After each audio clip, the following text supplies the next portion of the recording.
দর্শক, বিশ্বকাপ football cover করার জন্য এই মুহূর্তে যুক্তরাষ্ট্রে আছেন আমাদের সহকর্মী রেজওয়ানুজ্জামান। আমরা চলে যাচ্ছি তার কাছে। রেজওয়ান, আর কিছুক্ষণ পরেই কয়েক ঘন্টা পরেই ব্রাজিলের ম্যাচ শুরু হবে। কার্লো আনচেলত্তি বলেছেন যে আজকের ম্যাচটি কঠিন হবে। তিনি কি ভয় পাচ্ছেন কিনা, আর বাংলাদেশের অর্ধেক সমর্থকদের উন্মাদনা কি আজকে রাতেই শেষ হয়ে যাবে কিনা, কি মনে হচ্ছে আপনার?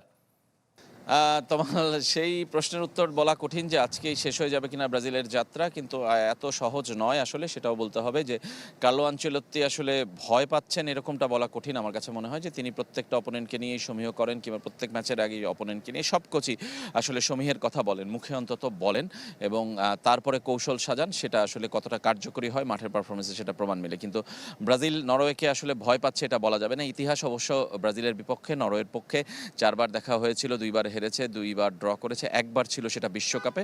সেবার ব্রাজিল হারলেও 90-এর বিশ্বকাপে কিন্তু গ্রুপ চ্যাম্পিয়ন হয়েছিল।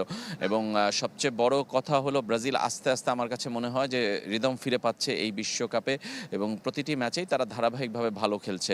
গ্রুপের 3টি ম্যাচের পরে 4 নম্বর জাপানের সঙ্গে তারা শেষ মুহূর্তের গোলে জিতেছে ঠিকই, কিন্তু তারপর তাদের সেই পারফরমেন্স কিন্তু আমার মনে হয় যে আসলে মন ভরিয়েছে দর্শকদের, বিশেষ করে সেকেন্ড হাফে যখন ব্রাজিল অ্যাটাকের পর অ্যাটাক করছিল সেই জায়গাটায়।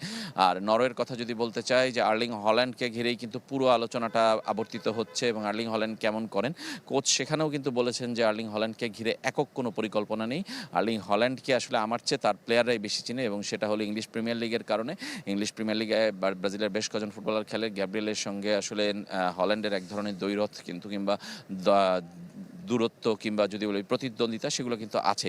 সব মিলে বলতে চাই একটাই কথা, যে লড়াইটা খুব ভালো হবে, এবং এই ম্যাচটা আসলে অনেক এন্টারটেইনিং হবে বলে আমার মনে হয়। যে কেননা যে লড়াইটা আসলে ব্রাজিল জাপানের সঙ্গে যেমন করেছে তার চেয়েও আসলে কঠিন হবে, সেটাও সত্য। কিন্তু ব্রাজিলের বিদায় নিশ্চিত হয়ে যাবে, কিংবা ব্রাজিল বাদ পড়ে যাবে, সেরকম কথা কিন্তু একবারও বলা যাচ্ছে না। এটা আসলে ইভেন ম্যাচ হবে আমার কাছে মনে হয় দুই দলের ক্ষেত্রেই। তমাল। রেজওয়ান, আপনাকে ধন্যবাদ।